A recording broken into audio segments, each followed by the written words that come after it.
호르무즈 통행료라는 말에 세계가 굳었습니다. 오늘 루비오 장관이 미국 상원 청문회에서 직접 말했거든요. 이란이 핵을 가지면 이 해협은 영원히 그들 것입니다. 전 세계가 통행료를 냅니다. 4개월 전 미국은 바로 그것을 막으려 이란을 공습했어요.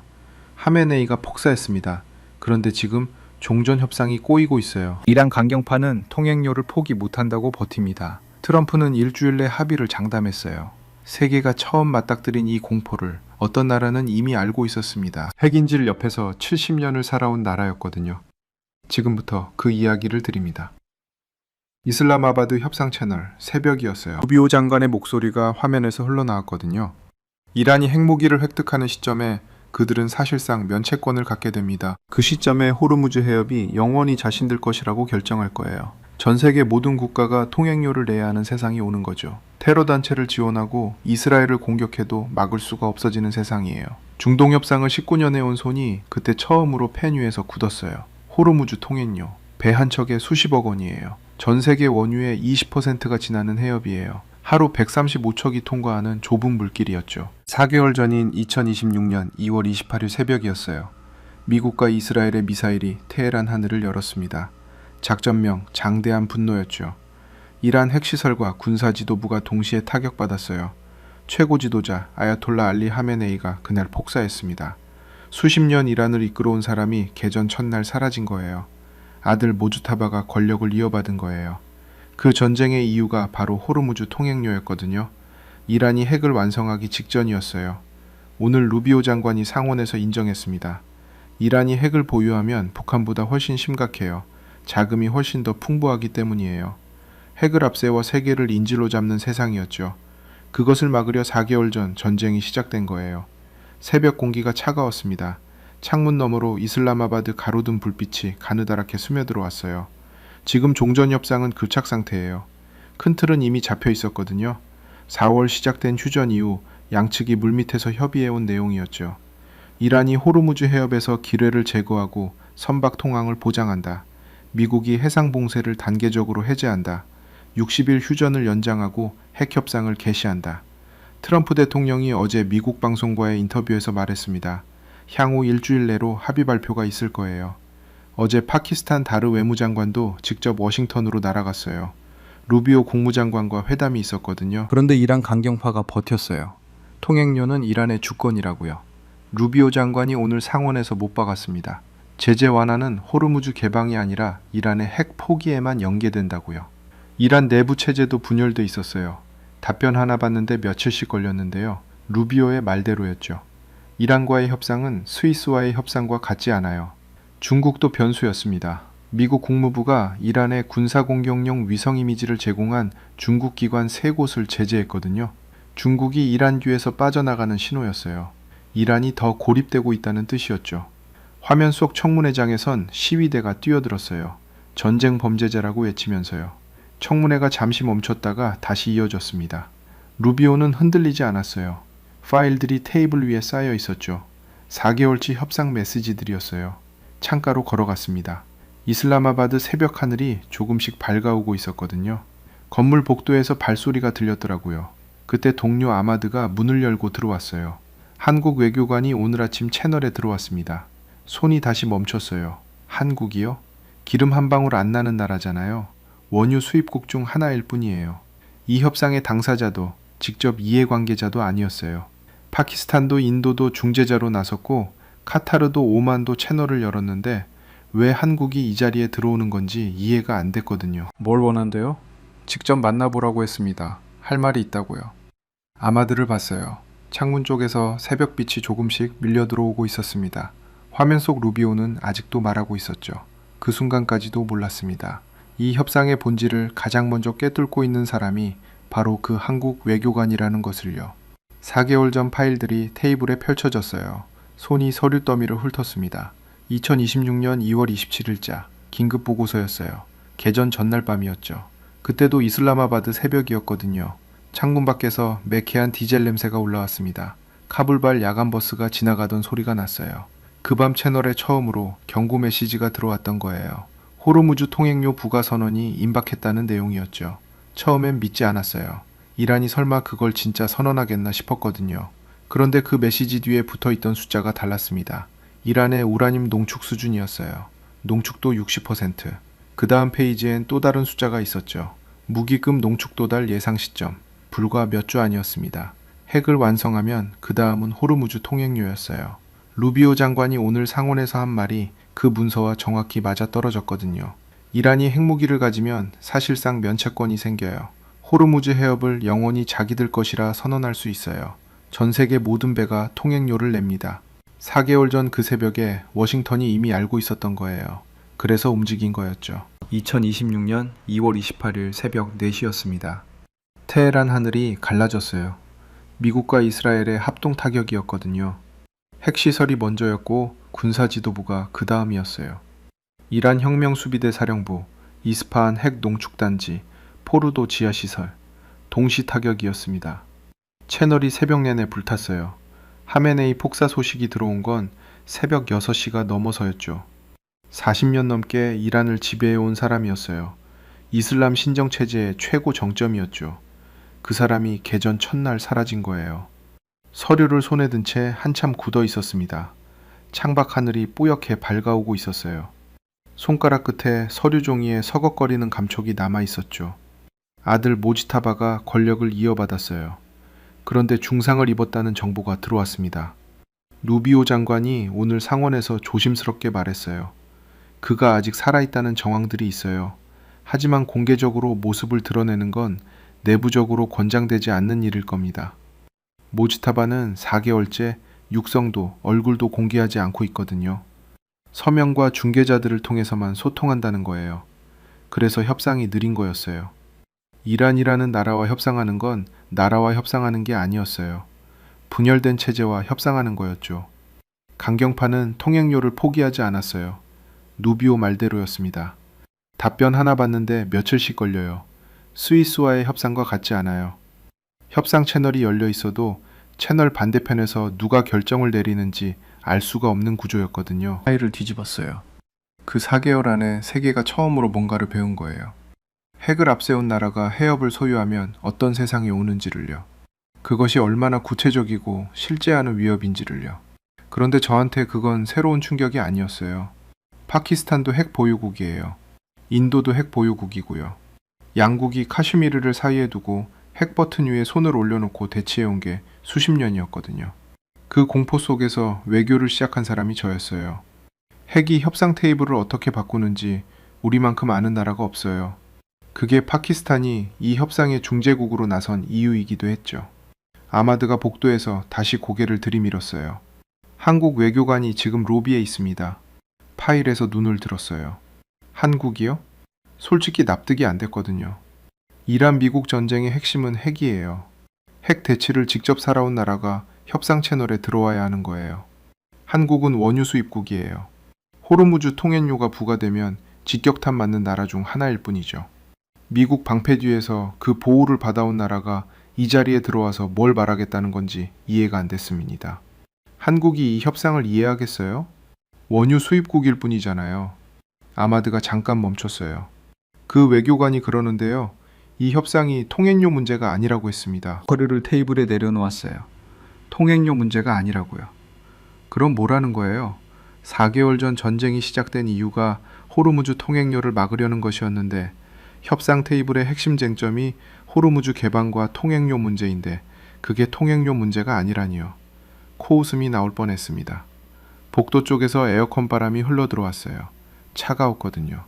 그런데 그 한마디가 이상하게 발을 붙잡았어요. 어떤 뜻인지 직접 들어봐야 했어요.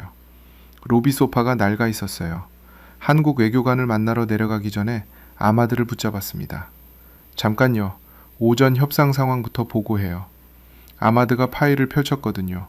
양해각서 초안이었어요. 호르무즈 통행료를 둘러싼 협상의 핵심 내용이 거기 담겨 있었습니다. 이란이 호르무즈 해협의 기뢰를 제거하고 선박 통항을 보장한다. 미국이 해상 봉쇄를 단계적으로 해제한다. 60일 휴전을 연장하고 핵 협상을 개시한다. 종이 위에서는 단순했어요. 그런데 이 단순한 문장들 하나하나가 몇 주씩 걸렸던 거예요. 기뢰 제거 일정 하나를 두고도 이란 측 답변이 오는데 나흘이 걸렸거든요. 선박 통항 보장 범위에 대해서도 이란 외교부와 혁명수비대 사이에서 이견이 나왔어요. 루비오 말대로였죠. 이란과의 협상은 스위스와의 협상이 아니에요. 그래도 거의 다 온 거라고 생각했습니다. 트럼프 대통령이 어제 방송 인터뷰에서 말했거든요. 향후 일주일 내로 합의 발표가 있을 거예요. 루비오 장관도 며칠 전까지만 해도 앞으로 몇 시간 안에 전 세계가 좋은 소식을 접할 가능성이 있다고 했었죠. 그 발언을 들었을 때 처음으로 긴장이 풀렸던 거예요. 그런데 오늘 아침 청문회 화면이 켜졌을 때였어요. 루비오 장관이 말했습니다. 상원 외교위원회 의원들 앞에서요. 어떤 제재 완화도 조건부예요. 이란이 핵 프로그램 때문에 제재 대상이 됐기 때문에 핵 포기가 있어야 제재 완화가 가능합니다. 호르무즈 통행료 문제와 제재 완화는 연계되지 않아요. 아마드 손에 들린 파일이 잠깐 멈췄어요. 호르무즈 통행료를 내려놓는 대가로 제재 완화를 받아내는 게 이란 온건파가 내부 강경파를 설득하는 논리였거든요. 해협을 열어주면 경제 숨통이 트인다고요. 그게 협상의 동력이었어요. 그런데 루비오가 오늘 그것을 잘라낸 거예요. 회의실로 올라갔습니다. 창문에서 이슬라마바드 낮 햇살이 비스듬하게 들어왔어요. 테이블 위에 커피잔이 2개 놓여 있었고 아직 김이 피어올랐죠. 이란 채널 담당 협상관 파루크가 화면 앞에 앉아 있었어요. 오전에 테헤란에서 연락 왔어요? 파루크가 고개를 저었습니다. 모즈타바 측에서는 아직이에요. 강경파 쪽에서만 메시지가 왔어요. 메시지 내용을 봤어요. 짧았습니다. 3줄이었어요. 호르무즈 해협에서의 통행 수수료 징수는 이란의 주권적 권리다. 이것은 협상의 대상이 아니다. 이 문제를 양보하는 어떤 협상 결과도 이란 국민은 받아들이지 않을 것이다. 파루크를 봤어요. 온건파 쪽 입장은요. 연락이 안 됩니다. 이틀째요. 창문 밖으로 저 멀리 마르갈라 언덕이 보였어요. 짙은 초록이었죠. 이슬라마바드 낮 하늘은 맑았는데 그 맑음이 오히려 답답하게 느껴졌습니다. 이란 내부가 분열된 것은 알고 있었어요. 루비오도 오늘 상원에서 말했거든요. 이란 체제가 다소 분열돼 있어요. 답변을 받는데 며칠씩 걸립니다. 전쟁 전부터 이란 강경파는 호르무즈 통행료를 주권이라고 불러왔어요. 핵 포기도 거부했죠. 반면 온건파는 현실론을 폈어요. 핵 협상에 응하는 조건으로 제재 완화를 받아내면 된다고요. 그 두 목소리 사이에서 모즈타바가 어디에 있는지가 이 협상의 열쇠였거든요. 그런데 오늘 루비오가 제재 완화와 호르무즈를 분리해버렸어요. 온건파의 협상 카드가 사라진 거예요. 파루크가 조용히 말했습니다. 카림, 이대로면 협상이 다시 깨질 수 있어요.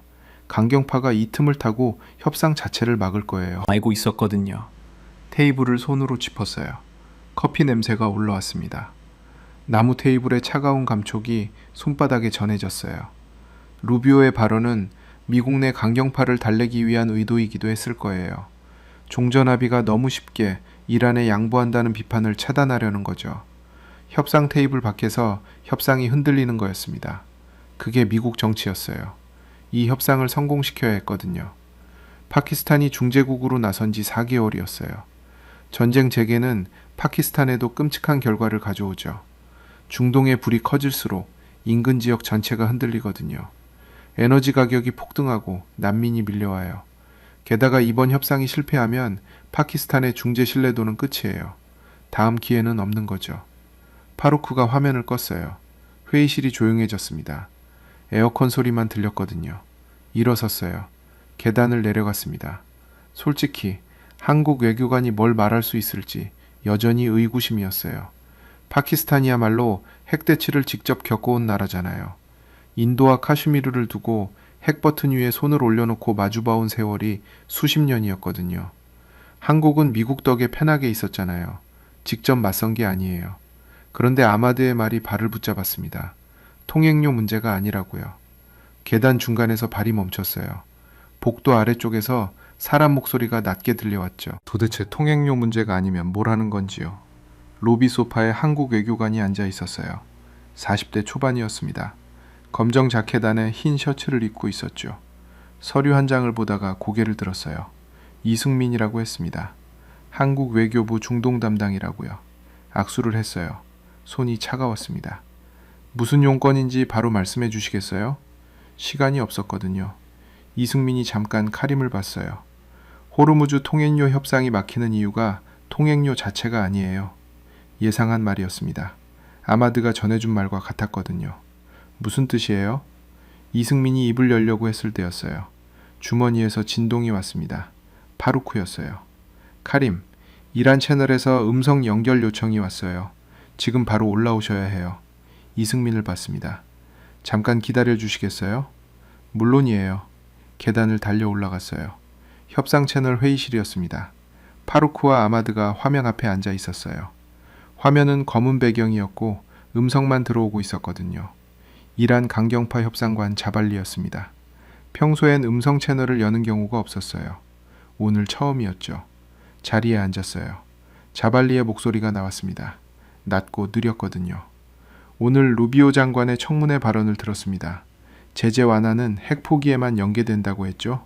이 발언에 대해 파키스탄 중재단은 어떤 입장이에요? 대답했어요. 루비오 장관의 발언은 미국 의회 청문회에서 나온 거예요. 협상 테이블에서 합의된 내용과 별개로 봐야 합니다. 별개로 볼 수 없어요. 자발리의 목소리가 짧게 잘렸습니다.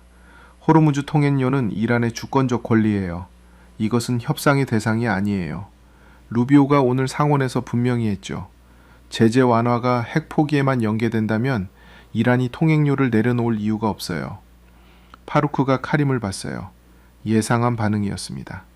알고는 있었거든요. 그래도 직접 들으니 달랐어요. 의자 팔걸이를 손으로 짚었습니다. 자발리, 협상의 큰 틀은 이미 양측이 합의한 거예요. 호르무즈를 열고 60일 휴전을 연장하고 핵 협상을 개시하는 것. 그 틀은 바뀌지 않았어요. 이란 국민이 그 틀을 받아들이지 않아요. 목소리에 힘이 들어갔습니다. 전쟁 전과 달라진 게 없다는 거예요. 미국이 이란을 공습했어요. 최고 지도자가 폭사했어요. 이란 핵시설이 타격받았고요. 그런데 이란이 얻는 건 뭐예요? 제재 완화도 없어요. 자산 동결 해제도 없어요. 핵 활동 포기만 요구받는 거잖아요. 틀린 말이 아니었거든요. 그래서 더 어려운 거였습니다. 이란 강경파의 논리에 반박하기가 쉽지 않았어요. 전쟁에서 진 쪽이 핵도 포기하고 통행료도 포기하고 아무것도 얻지 못한다면 내부 정치가 버텨낼 수 없다는 거였죠. 강경파가 들고 일어나면 모지타바도 버틸 수 없는 거고요. 자발리, 협상이 결렬되면 전쟁이 재개되어 트럼프는 일주일 내 합의가 없으면 더 강력한 공격을 재개하겠다고 했어요. 그건 협박이에요. 협박이 아니에요. 목소리가 높아졌습니다. 루비오 장관이 오늘 상원에서 뭐라고 했는지 들었죠? 이란이 핵을 가지면 북한보다 더 위험한 나라가 된다고 했어요. 자금이 더 풍부하기 때문이라고요. 미국은 그 가능성을 막으려고 4개월 전 전쟁을 시작한 거예요. 지금 이란에게 선택지가 두 가지예요. 협상 테이블에서 조건을 조율하거나 더 강한 공격을 막거나요. 조건이 없는 협상은 항복이에요. 자발리가 말을 잘랐습니다. 그 순간이었어요. 테이블을 손으로 쳤습니다. 소리가 났어요. 파루크와 아마드가 돌아봤거든요.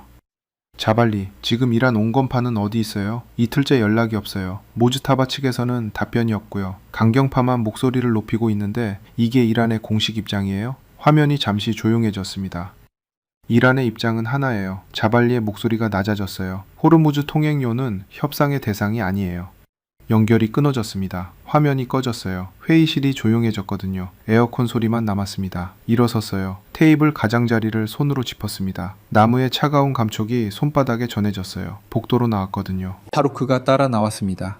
카림, 강경파가 이렇게 나오면 온건파가 설 자리가 없어요. 모즈타바가 방향을 못 잡고 있는 거예요. 알고 있었어요. 복도 창문 너머로 이슬라마바드 낮 하늘이 파랬습니다. 마르갈라 언덕이 저 멀리 짙은 초록으로 서 있었어요. 아래 로비에서 사람 목소리가 들렸거든요. 한국 외교관 이승민이 아직 거기 있을 거였어요. 발이 계단 쪽으로 향했습니다. 솔직히 여전히 납득이 안 됐어요. 우리 파키스탄이야말로 핵 대치를 실제로 겪어본 나라예요. 인도와 카슈미르를 두고 핵 버튼 위에 손을 올려놓고 마주봐온 세월이 수십 년이었거든요. 한국이랑은 달라요. 그런데 그 말이 자꾸 발을 붙잡았습니다. 호르무즈 통행료 문제가 아니라고요. 통행료 협상이 막히고 있는 지금 이 순간에 그 말이 뭔가를 건드리고 있었어요. 로비 소파에 이승민이 그대로 있었어요.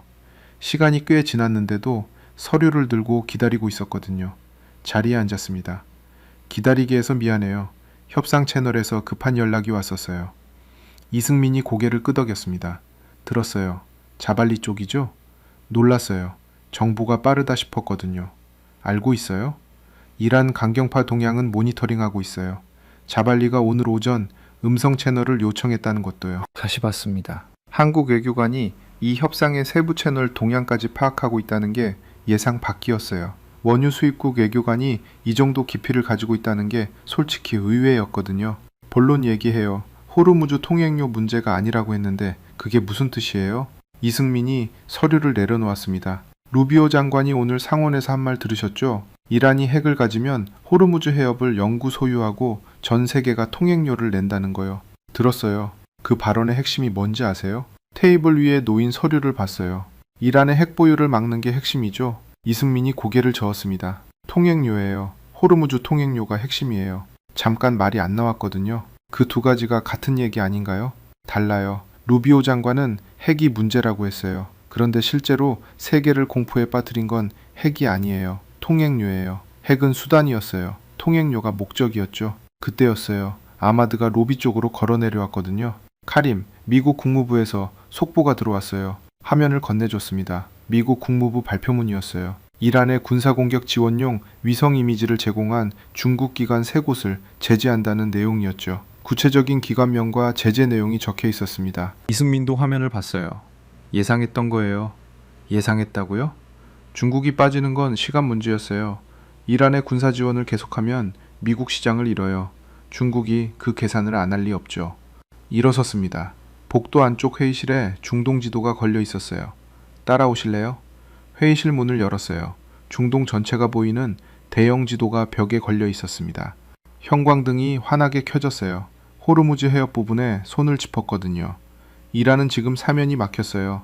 북쪽에서 미국 압박, 남쪽에서 해상 공세, 서쪽에서 이스라엘, 그리고 지금 중국마저 이탈했어요. 이 상황에서 강경파가 버티면 협상이 깨지고 전쟁이 재개돼요.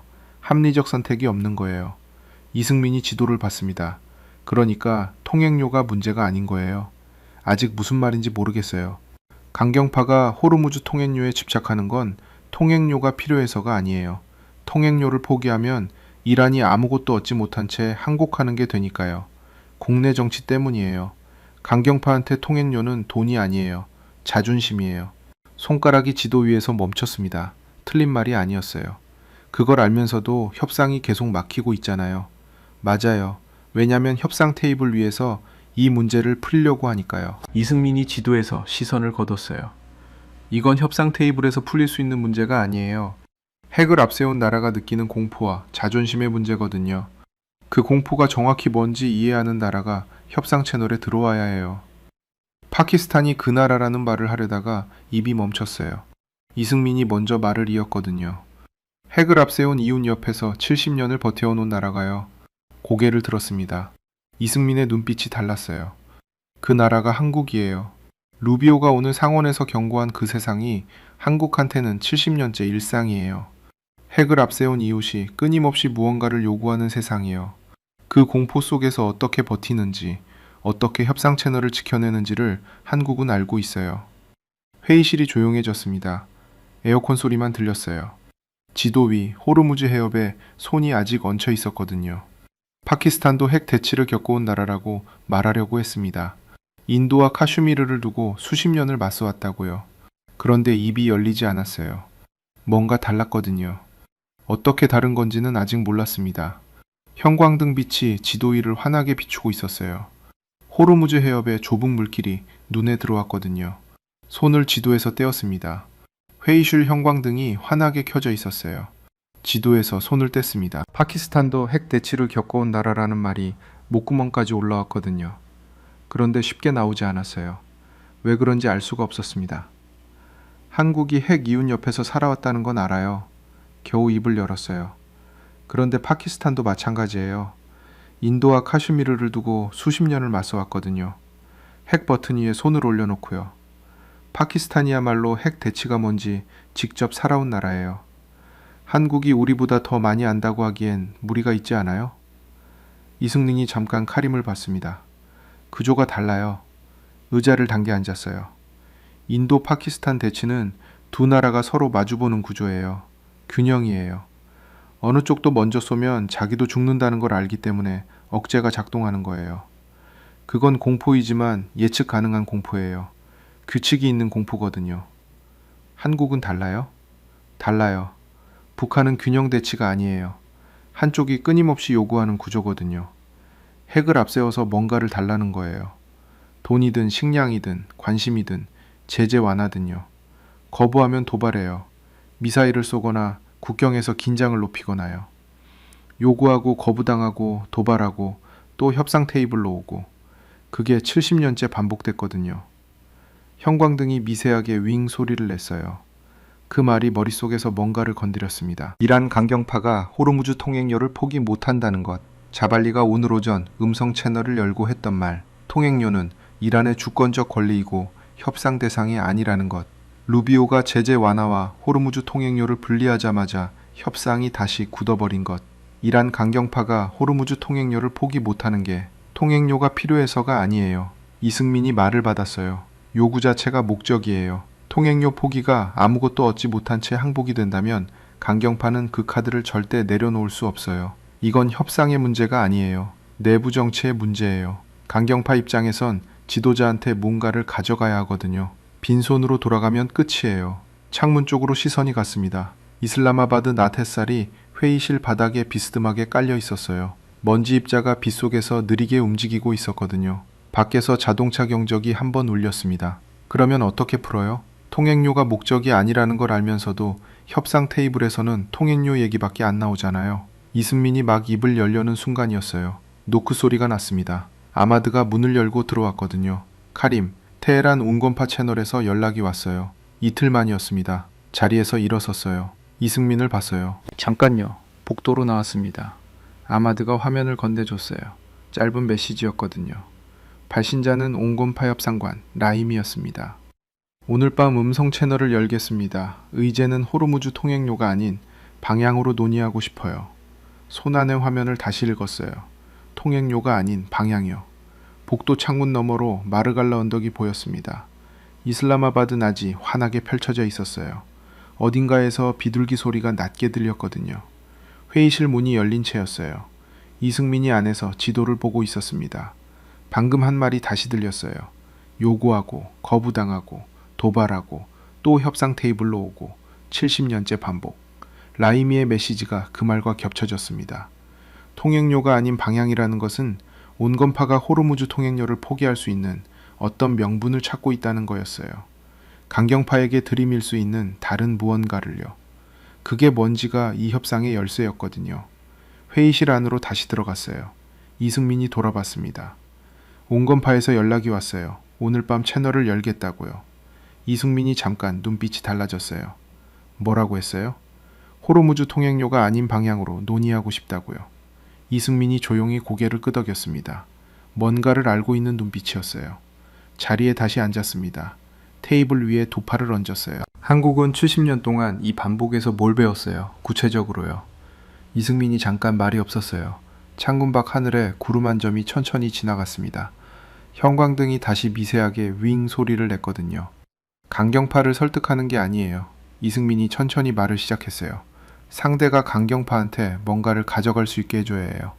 호르무즈 통행료를 포기하는 게 아니라 통행료 이상의 것을 얻었다고 보여줄 수 있도록요. 강경파가 받아들일 수 있는 언어로, 강경파가 항복이라고 부르지 않을 방식으로요. 그게 뭔데요? 이승민이 카림을 봤습니다. 한국은 70년 동안 그 답을 찾았어요. 어렵게요. 그리고 또다시 잃고 또다시 착고를 반복했거든요. 회의실이 조용해졌어요. 에어컨 바람이 목덜미를 스쳤습니다. 지도 위 호르무즈 해협의 좁은 물길이 눈에 들어왔거든요. 이 협상의 열쇠를 19년 동안 아무도 이렇게 말해준 사람이 없었어요. 파키스탄도, 오만도, 카타르도, 어떤 중재국도요. 오늘 밤 라히미아 채널이 열리기 전에 들어야 했습니다. 계속해요. 이승민이 잠깐 눈을 감았어요. 뭔가를 고르는 것 같았습니다. 형광등 빛이 회의실 안을 조용히 채우고 있었어요. 밖에서 바람 소리가 창문을 스쳤거든요. 1973년 이야기를 해도 될까요? 들을게요. 이승민이 천천히 말을 시작했습니다. 한국이 가난했던 시절이에요. 기름 한 방울 안 나는 나라였거든요. 그때 중동에서 건설붐이 일어났어요. 사우디, 이라크, 쿠웨이트. 석유 달러로 도로를 깔고 항구를 짓고 정유시설을 올리던 시절이었죠. 한국 남자들이 거기로 갔어요. 건설 노동자들이요? 노동자들이요. 낮 기온 50도가 넘는 사막에서 철근을 나르고 콘크리트를 부었어요. 잠은 컨테이너 박스 안에서 잤거든요. 월급의 절반 이상을 한국으로 송금했어요. 가족 생계가 거기에 달려 있었으니까요. 회의실이 조용했습니다. 그 사람들이 지나다닌 바다가 호르무즈 해협이에요. 이승민이 지도 쪽으로 고개를 돌렸어요. 그 사람들이 벌어온 돈으로 한국이 공장을 짓고 도로를 깔고 아이들을 학교에 보냈어요. 그런데 그 중동 건설붐이 한창이던 바로 그 시절에 이란에서 혁명이 일어났거든요. 1979년이에요. 호르무즈가 처음으로 공포의 이름이 된 해였죠. 손가락이 테이블 위에서 멈췄어요. 그 공포를 가장 먼저 피부로 느낀 사람들이 그 사막에 있던 한국 노동자들이었어요. 중동 정세가 흔들리면 건설 계약이 취소돼요. 일자리가 사라져요. 가족한테 보내던 돈이 끊겨요. 호르무즈 통행료 협상이 어떻게 되느냐에 따라 어느 집 밥상이 비는지가 결정되던 거예요. 눈앞이 잠깐 이상해졌습니다. 19년 동안 중동 외교를 해오면서 그 시절 이야기를 이렇게 들어본 적이 없었어요. 협상 테이블에서 에너지 안보를 논하고 원유 수급을 논하고 지정학적 이해관계를 논했는데 그 모든 것의 밑바닥에 50도 사막에서 철근을 나르던 사람들이 있었다는 것을요. 그 사람들이 지금 여러분의 아버지 세대예요. 이승민이 조용히 말했습니다. 지금 이 대본을 듣고 계신 여러분, 여러분의 아버지가, 여러분의 남편이, 여러분의 오빠가 그 사막에 있었을 거예요. 새벽 4시에 일어나서 해가 뜨기 전에 일을 시작하고 해가 지고도 한참 후에야 쉬었을 거예요. 가족 생각을 하면서요. 한국에서 기다리는 사람들을 생각하면서요. 그 손들이 쌓아 올린 게 지금의 한국이었거든요. 그리고 그 사람들이 평생 살아온 공포의 이름이 호르무즈 통행료였어요. 그 해협이 막히면 어떤 세상이 오는지를 한국은 몸으로 배웠던 거예요. 루비오가 오늘 상원에서 처음 경고한 그 세상이 한국 사람들한테는 이미 살아온 역사였던 거죠. 그 세대 사람들이 지금 어디 있는지 알아요? 이승민이 말을 이었어요. 한국에서 뉴스 보고 계세요. 호르무즈 협상이 어떻게 됐는지 오늘도 뉴스를 켜고 계실 거예요. 70년 전이나 지금이나 그 해협이 열리느냐 닫히느냐가 자기 삶이랑 연결돼 있다는 걸 알고 있거든요. 뭔가가 목구멍으로 올라왔습니다. 삼켰어요. 19년 동안 협상 테이블에서 숫자를 다루고 조항을 다루고 국가 이해관계를 다루었어요. 이 협상의 핵심을 파악하고 있다고 생각했거든요. 파키스탄이 핵대치를 겪어온 나라이기 때문에 이 자리에서 누구보다 잘 이해하고 있다고 생각했어요. 그런데 그게 아니었던 거예요. 숫자 뒤에 사람이 있다는 걸 몰랐어요. 통행료 협상 뒤에 50도 사막에서 철근을 나르던 손이 있었다는 걸요. 형광등이 윙 소리를 냈습니다. 이승민이 조용히 말했어요. 통행료보다 무서운 건 그 세상이 당연해지는 거예요. 핵을 앞세운 이웃이 끊임없이 뭔가를 요구하는 세상이 일상이 되는 거예요. 한국은 그 세상에서 어떻게 살아남는지 70년 동안 배웠어요. 배운 게 아니에요. 버텨온 거예요. 그 말이 가슴 어딘가를 건드렸습니다. 손이 테이블 위에서 떨렸어요. 아주 조금이었는데 느껴졌거든요. 숨을 한번 천천히 내쉬었습니다. 회의실 에어컨 바람이 이마를 스쳤어요. 이 협상을 19년 동안 해온 것에 대해, 파키스탄이 핵대치를 겪어왔다는 것에 대해, 그 경험이 이 자리에서 가장 유효하다고 믿어왔던 것에 대해 틀렸습니다. 처음으로 그 말이 머릿속에서 울렸어요. 어디서 틀린 건지 정확히 알 것 같았거든요. 핵대치를 겪어온 나라라는 것과 핵대치 속에서 사람들이 어떻게 살아남는지를 아는 나라라는 것은 달랐어요. 파키스탄은 핵 버튼 위에 손을 올려놓고 국가 대 국가로 마주봤어요. 그건 군사 전략이었거든요. 그런데 한국은 그 공포 속에서 밥을 짓고 아이를 키우고 사막에 나가 돈을 벌어 가족한테 보내고 그 돈으로 나라를 일으켰어요. 그건 삶이었어요. 협상 테이블에서 필요한 건 군사 전략이 아니었던 거예요. 삶을 아는 사람이었던 거죠. 이승민 씨, 겨우 입을 열었어요. 이승민이 카림을 받습니다. 오늘 밤 라이미아 채널이 열려요. 같이 들어와요. 이승민이 잠깐 카림을 받습니다. 말없이 고개를 끄덕였어요. 창문 밖으로 이슬라마바드 낮이 기울기 시작하고 있었어요. 마르갈라 언덕의 짙은 초록이 조금씩 그림자를 받기 시작했거든요. 어딘가에서 기도 소리가 낮게 들려왔습니다. 호르무즈 통행료 협상이 왜 막혀 있는지, 어디서 풀어야 하는지를 오랫동안 해온 이 일에서 처음으로 다른 각도에서 보게 됐어요. 여러분의 아버지가 나른 철근들이, 여러분의 어머니가 기다리던 송금봉투들이, 그 모든 것이 지금 이 협상 테이블과 연결돼 있었거든요. 한국이 70년 동안 버텨온 방법이 지금 이 협상의 열쇠였어요. 그것을 이 자리에 처음 가져온 나라는 파키스탄이 아니었습니다. 원유 수입국이라고 불렀던 그 나라였어요. 이슬라마바드 전역이 내려오고 있었어요. 협상 채널 사무실 천군 밖으로 도시 불빛이 하나씩 켜지기 시작했습니다. 마르갈라 언덕 위에 어둠이 쌓이고 있었거든요. 파루크가 잠깐 들어왔어요. 카림, 라이미 채널 1시간 후에요. 알았어요. 파루크가 나갔습니다. 사무실이 조용해졌어요. 테이블 위에 4개월치 협상 파일들이 쌓여 있었습니다. 그 위에 오늘 새로 인쇄한 양해각서 초안이 놓여 있었거든요. 손을 뻗어서 맨 위장을 집었어요.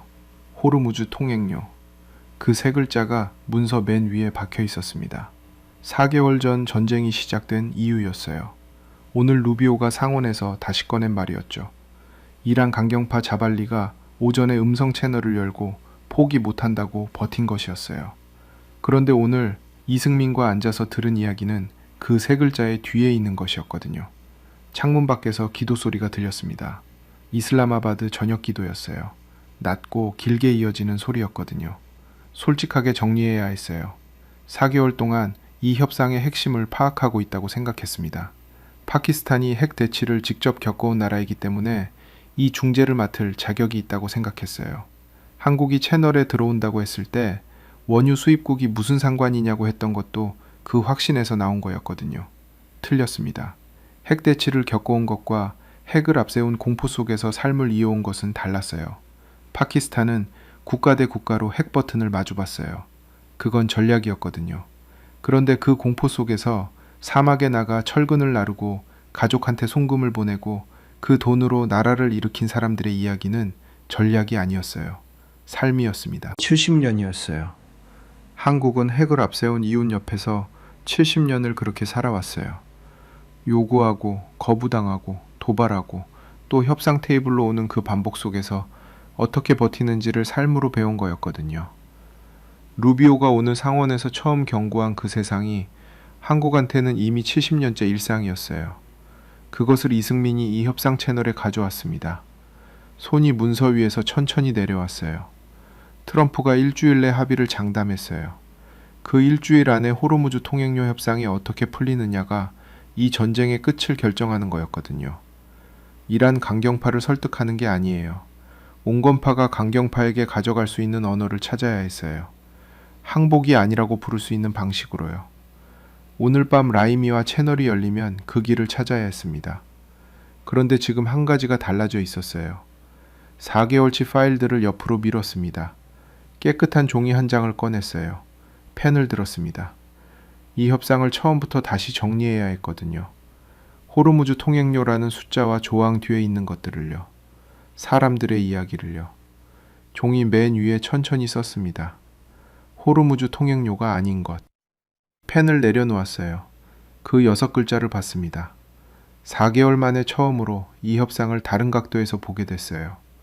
아마드가 문을 두드렸거든요. 카림, 이승민 씨가 채널 준비됐다고 했어요. 잠깐요. 자리에서 일어섰습니다.